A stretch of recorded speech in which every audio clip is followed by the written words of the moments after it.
नमस्कार, शाम के 7 बज गए हैं। एनडीटीवी इंडिया पर इस वक्त आप हैं। मेरा नाम है अंकित त्यागी और वक्त हो गया है बड़ी खबर का। सबसे पहले आज जो 3 बड़ी खबरें जिन पर हमारा ध्यान रहेगा वो उनके बारे में आपको फटाफट बता देते हैं। इंडिगो और स्पाइस जेट ने अपने यात्रियों को कहा है कि आप 3.5 घंटे पहले एयरपोर्ट पहुंच जाइए। अब तक होता था कि आपको विदेश में कोई फ्लाइट पकड़नी हो तो 3 घंटे पहले और देश में कोई फ्लाइट पकड़नी हो तो 1 घंटे पहले आपको पहुंचने की नसीहत दी जाती थी। यह भीड़ की समस्या से निपटने के लिए यात्रियों के लिए कहा गया है कि आप जल्दी आ जाइए।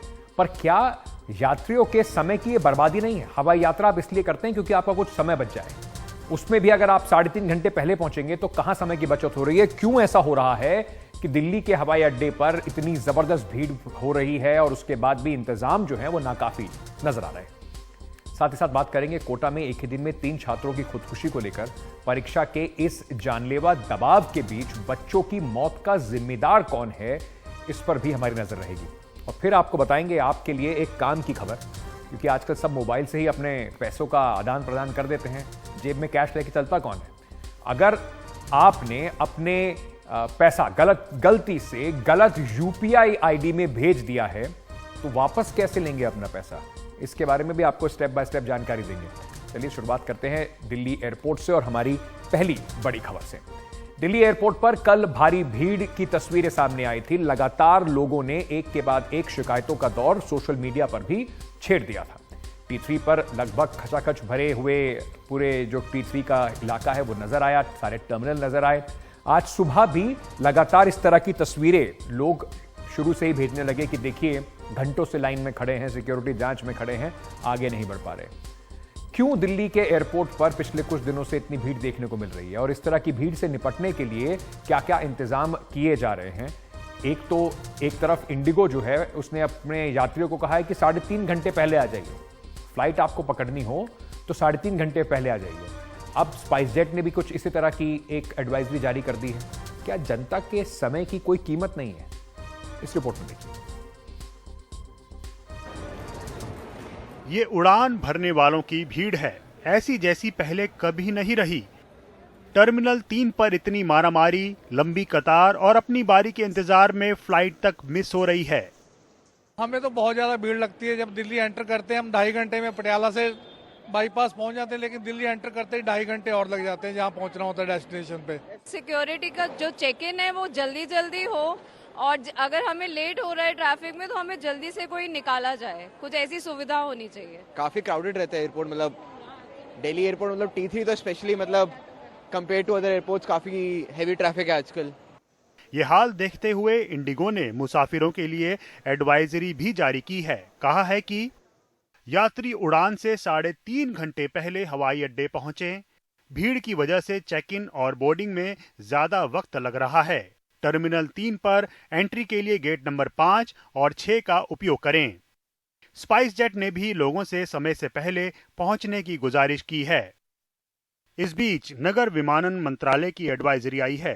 एयरलाइंस अपना स्टाफ बढ़ाएं, वेटिंग टाइम की जानकारी सोशल मीडिया पर दें ताकि यात्रियों को कोई परेशानी ना हो।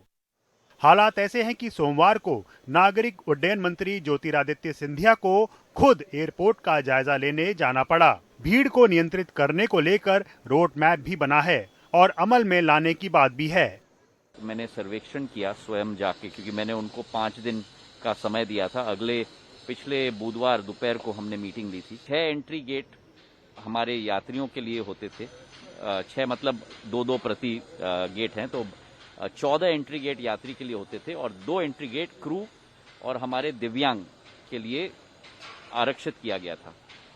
आज हमने वो स्थिति बदलकर 16 गेट पैसेंजर्स के लिए कर लिए हैं और 2 गेट क्रू और दिव्यांग के लिए हमने रखे हैं। सुखद उड़ान को लेकर हालत और हालात का इशारा है कि अंतिम वक्त और भागम भाग से फिलहाल परहेज करें। समय से रहेंगे तो मुसीबत से बचेंगे। नई दिल्ली से परिमल कुमार की रिपोर्ट, एनडीटीवी इंडिया। कब आएंगी ये सारी जो कवायदे की बात हो रही है, कवायदे कब जमीन पर रंग लेकर आएंगी?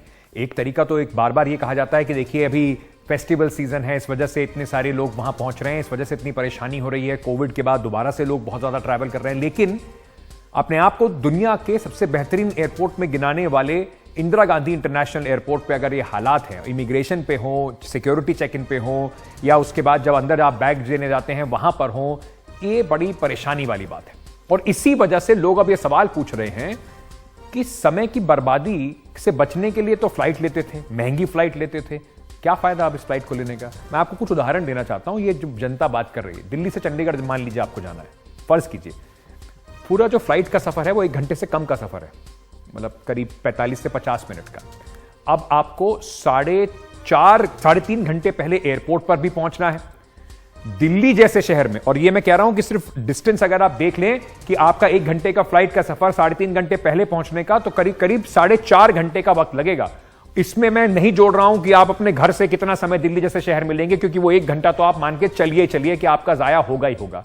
तो कुल मिला के करीब 5.5 घंटे का समझ लीजिए समय लगने वाला है।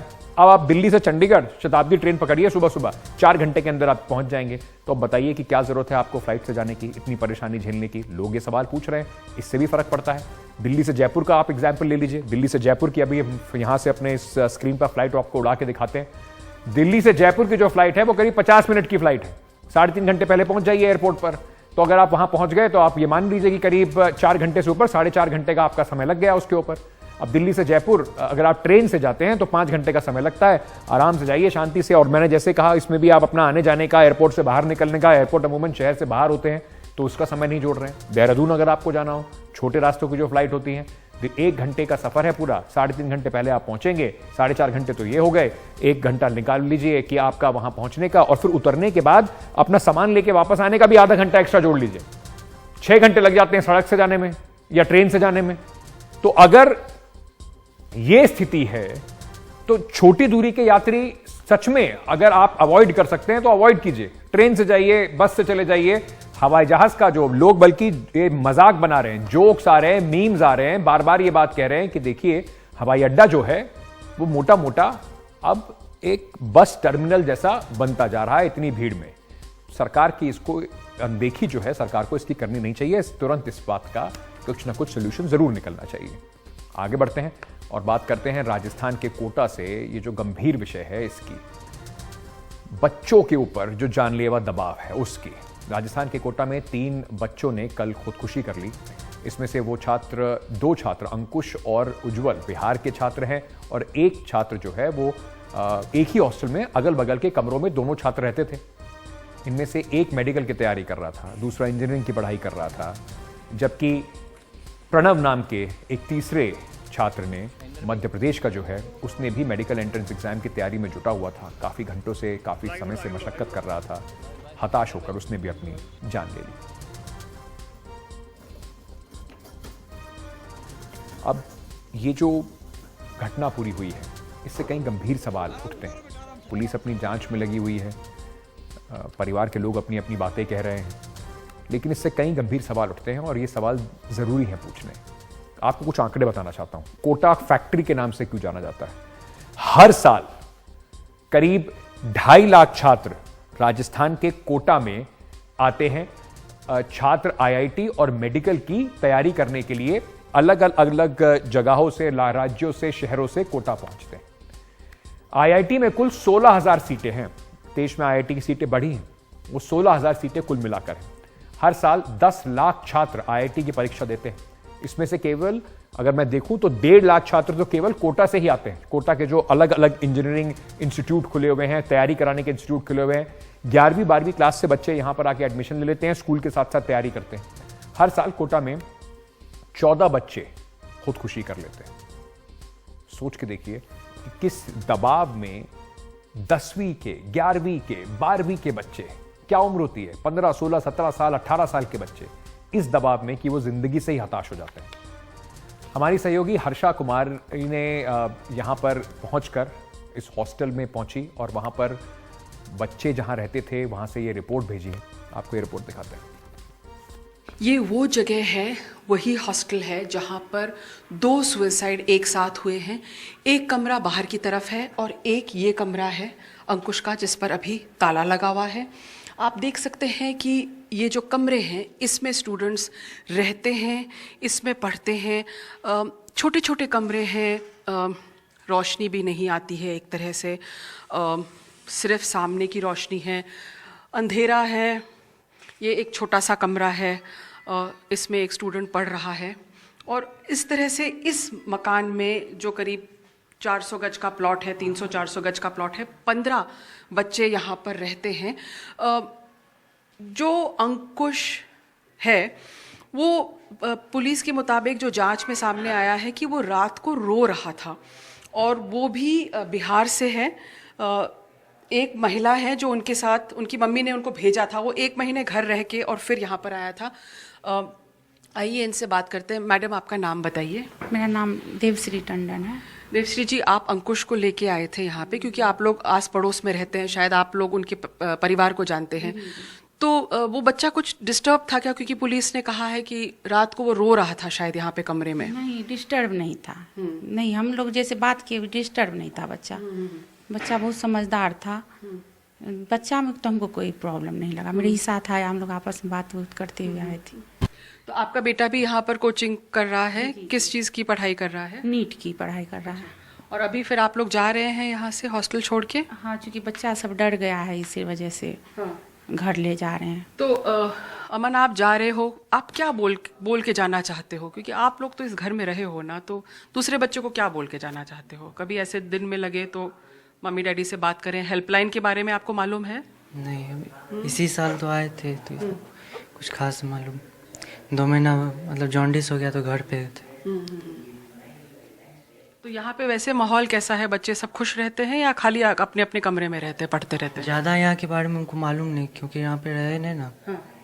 पर वैसे कैसे रहता है कि ज़्यादातर कोटा में बच्चे अपने अपने कमरे में रहते हैं या कुछ घुल मिलते हैं? अब कुछ तो घुल मिल कर में, कुछ अपने। और यहाँ पे इस हॉस्टल में मतलब दोनों टाइप के बच्चे हैं।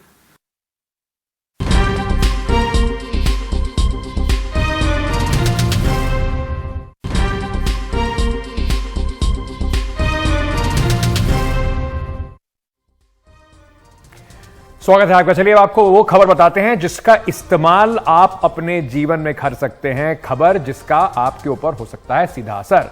आजकल सब लोग मोबाइल से ही पैसों का पेमेंट करते हैं, कैश तो कोई रखता नहीं है और यूपीआई का इस्तेमाल इसको बड़ा आसान बना देता है। लेकिन अगर आप गलती से किसी गलत यूपीआई आईडी में अपना पैसा भेज दें तो घबराने की बात नहीं है, वो पैसा वापस आ सकता है। उसके लिए कुछ थोड़ा धैर्य रखना पड़ेगा, कुछ स्टेप्स आपको फॉलो करने पड़ेंगे। क्या है वो स्टेप्स, फटाफट आपको बताते हैं। आरबीआई का ये कहना है कि ऐसी स्थिति में अगर आप गलत जगह पर पैसा भेज दें, गलत एड्रेस से पैसा भेज दें, तो जो अकाउंट है, डिजिटली ट्रांजैक्शन जिसमें आपने करा है, ऐसे में सबसे पहले उस पेमेंट सर्विस प्रोवाइडर के पास एक शिकायत दर्ज करा दें और इसके लिए जो ट्रांजैक्शन आपने किया है उसको फ्लैग कर दे, बता दे कि आपसे गलत ट्रांजैक्शन हो गया। इसके लिए सभी सर्विस प्रोवाइडर, जितने भी सर्विस प्रोवाइडर होते हैं, उनका एक कस्टमर केयर नंबर होता है। चाहे वो कोई भी सर्विस प्रोवाइडर हो, चाहे वो पेटीएम हो, गूगल पे हो, फोन पे हो, सबका एक कस्टमर सर्विस नंबर होता है। उस पोर्टल पर जाकर आप उन्हें फोन करके बता दीजिए कि आपसे गलत ट्रांजैक्शन हो गया है। अगर पेमेंट सर्विस ऐप से मदद मांगने के बाद भी आपकी समस्या का समाधान नहीं हो पा रहा है तो आप आरबीआई के लोकपाल के पास जा सकते हैं, शिकायत कर सकते हैं। रिजर्व बैंक ऑफ इंडिया के अनुसार लोकपाल को खास तौर पर कस्टमर्स की इसी तरह की समस्याओं के लिए नियुक्त किया गया है। अगर आपका पेमेंट सर्विस प्रोवाइडर आरबीआई के निर्देशों के बावजूद भी वो पालन अगर नहीं कर रहा है और नहीं अगर दे रहा है तो आरबीआई उसके ऊपर कार्रवाई भी कर सकती है। पेमेंट सर्विस प्रोवाइडर को एक समय सीमा के भीतर सेंडर जो है, यानी कि जो पैसा भेजने वाला है, यानी कि आपके पैसे को गलत तरीके से अगर वो कहीं चला गया है या पेमेंट पूरा नहीं हो पाया है तो उसे क्रेडिट करके वापस आपके अकाउंट में डालना होता है। अगर ऐसा नहीं करता है तो आरबीआई उसके खिलाफ कार्रवाई कर सकता है। तो घबराने की जरूरत नहीं है, थोड़ा धैर्य रखिए, आपका पैसा बिल्कुल कहीं नहीं जाएगा, वापस आपके अकाउंट में ही आ जाएगा। आज के लिए बड़ी खबर में इतना ही। बने रहिए एनडीटीवी इंडिया के साथ, खबरों का सिलसिला जारी है।